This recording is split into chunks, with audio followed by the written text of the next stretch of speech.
सांगलीच्या खानापूर तालुक्यातील फटाक्यांच्या कारखान्यात झालेल्या स्फोटात दोघांचा मृत्यू झालाय। स्फोटात जखमी झालेल्या दोघांचाही उपचारादरम्यान मृत्यू झालाय। कोल्हापुरातील सरनोबतवाडीतल्या एका वर्कशॉपला आग लागली आहे। अग्निशमन दलाच्या जवानांनी घटनास्थळी धाव घेत 4 मुलांना सुखरूप बाहेर काढत आगीवर नियंत्रण मिळवलंय। आगीचं कारण मात्र अद्याप अस्पष्ट आहे। येवल्यात सम्राट वर्मा ग्रुपच्या वतीनं 1 रुपयात 21 लग्न या संकल्पनेतून सामुदायिक विवाह सोहळ्याचं आयोजन करण्यात आलं। अभिनेता तुषार कपूर यांनी देखील या विवाह सोहळ्याला हजेरी लावली। चंद्रपुरात राज्यातील पहिल्या एअर अँब्युलन्स कॅन्सर हॉस्पिटलचं उद्घाटन झालंय। सरसंघचालक मोहन भागवतांच्या हस्ते हॉस्पिटलचं उद्घाटन। 140 बेड असलेलं अत्याधुनिक कॅन्सर हॉस्पिटल रुग्णांची सेवा करायला तयार आहे। शिरूर तालुक्यातील मांडवगण फराटा इथे बिबट्याचा बछडा विहिरीत पडला होता। स्थानिक नागरिकांच्या मदतीनं वन विभागाच्या रेस्क्यू टीमनं 2 तास रेस्क्यू ऑपरेशन राबवलं। बछड्याला सुखरूप बाहेर काढलंय। या बछड्याला प्राथमिक उपचारासाठी माणिकडोह निवारा केंद्रात दाखल करण्यात आलंय।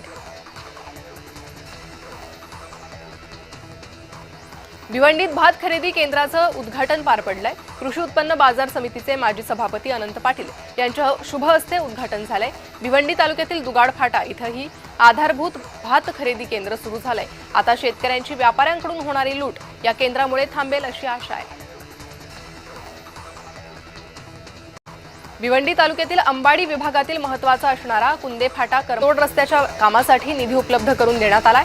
या रस्त्याचं भूमिपूजन सोहळा आमदार शांताराम मोरे यांच्या हस्ते पार पडला।